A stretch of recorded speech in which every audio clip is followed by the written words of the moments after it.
we have two futures of food. And the manifestos that have been published trace some of those options. One option is biodiverse, organic, fresh, local. The other option is monocultures, toxics, GMOs, canned food, globally traded food. There's a huge war in India against those who sell fresh food or freshly cooked food. And it's taking place in the name of food safety. It's also happened in this country. You know, if a cucumber likes to bend a little, how dare you? You've got to be strict. Yeah? If an apple is slightly smaller sized, no, it's a danger to health. So diversity has been made a hazard. Artisanal production with the hands has been made a hazard. Lethal toxics used in food, GMOs, have been made safe. And the result is what we saw with the outbreak of the mutant E. coli in Germany, which killed 90 people earlier this year.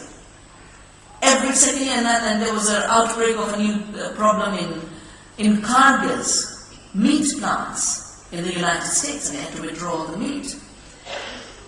Of course, when you make, in India, they're making fresh food look dangerous, and street food, we have most amazing, delicious street foods. Street foods are being made illegal right now under a new food safety law. And everyday ads are coming. If a woman is cooking in the house, it's dangerous. If a street vendor is giving you fresh samosas and pakoras, which can never harm you, because they come straight out of a heated oil, no, that's dangerous. Packaged food is what we should be eating. Canned food. We have a whole ministry for food processing. And what does the food processing ministry end up doing? Making it illegal to have anything that's not packaged in aluminium. Now you know aluminium.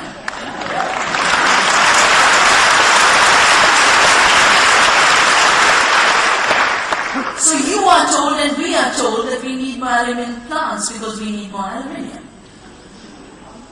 Why do we need more packaged food when we could have fresh? Why should we blow up a precious metal?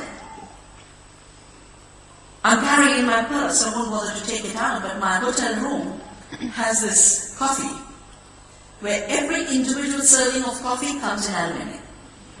You've seen those things called Nespresso. And of course the innovation of Nespresso, not in the coffee, but in the aluminium packing. In India, we had no aluminium use.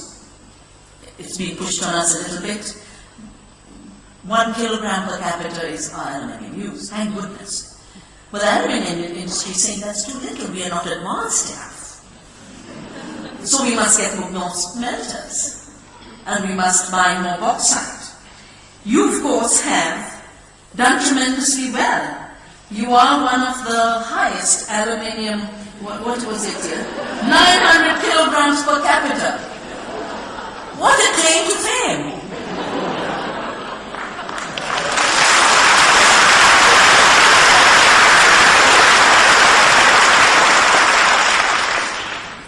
No, everything I've read, I mean, you arrive in Iceland, the airplane advertisement tell you about your water, everything talks about your green energy. And then you read a little more and say, how should we use this green energy? To get the most polluting production and most energy intensive production that no one wants, so they're outsourcing it to you.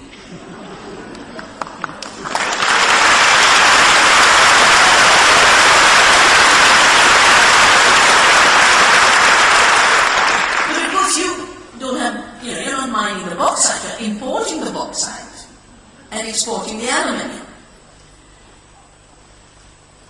If one did an ecological audit of this process, it's hugely wasteful. It's not a clean process. The energy used in the aluminium smelter doesn't create a green economy because the rest of it is all highly damaging to ecosystems and pollution. I worked with a tribe in Odisha, in India, last year. They invited me. They wanted me to come for their celebration on World Environment Day, 5th of June. We climbed this beautiful mountain, which is called Niyamgiri. Niyamgiri means the mountain that upholds the sacred law. And the tribes were fighting this bauxite mining that a company based in London, which calls itself Vedanta, has been trying to get. Every place where bauxite gets mined, it destroys water, because bauxite is an amazing water-holding aquifer. Streams come out of this particular mountain, 32 rivers and streams flow. If the bauxite was removed, there'd be no water. Bauxite and limestone are two minerals that hold water. One of my earliest successes was when the Environment Ministry asked me to look at mining in Doon Valley, which is my valley. So I was in Bangalore that time and I came up and did the study.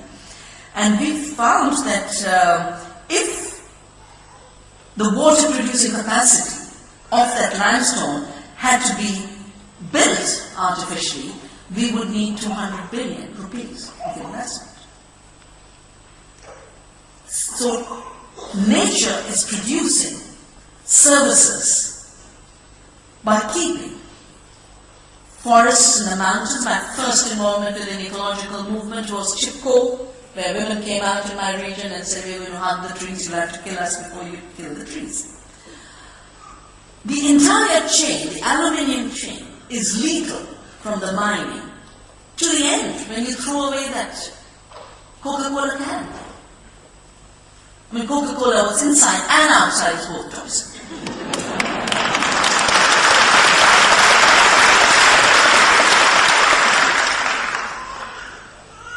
So you remember the red mud ponds of Hungary last year that burst? It's a necessary part of aluminium production, because for every 2 tons of bauxite that is mined, 1 ton goes as waste, as that red mud that's toxic. And 9 people were killed in Hungary, 700 people were severely affected in this area, in Odisha, where there's an alumina refinery.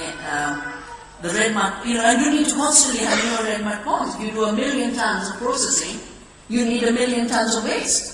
And the next year you need another 1 million tons, and another 1 million tons.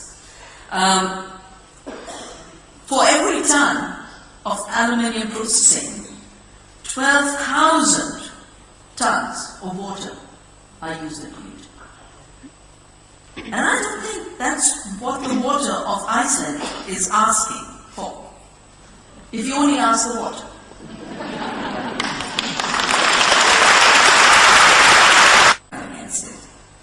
On 5th of June, when I was there, 15 Ogliacorn tribals were held back so they couldn't attend the meeting.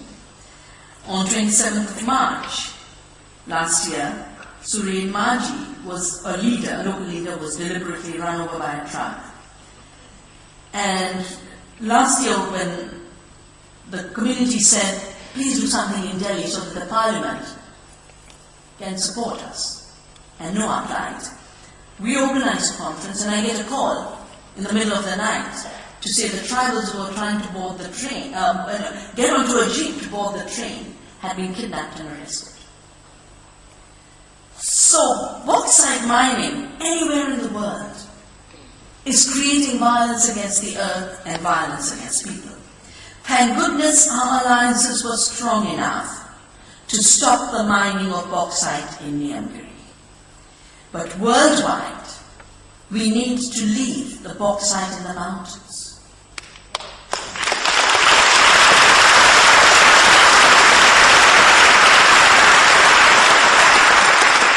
We need to leave the water in the rivers. If the total cost of aluminium production was taken into account, we couldn't afford aluminium. We'd use it for a few things, maybe a few aeroplanes, fewer cars. I don't think we need the number of cars that are being put on the roads. But definitely not for food packaging, which interestingly the aluminium industry says is the biggest growth area of aluminium use, packaging for the food industry. I know Iceland has built a few smelters and a few refineries, but I think the moment is now ripe to not focus only on one industry, particularly a polluting industry. And like I was saying, why allow your clean water and clean energy to become a greenwash for a dead industry? Keep your water and energy clean for really clean activity. And one of those clean activities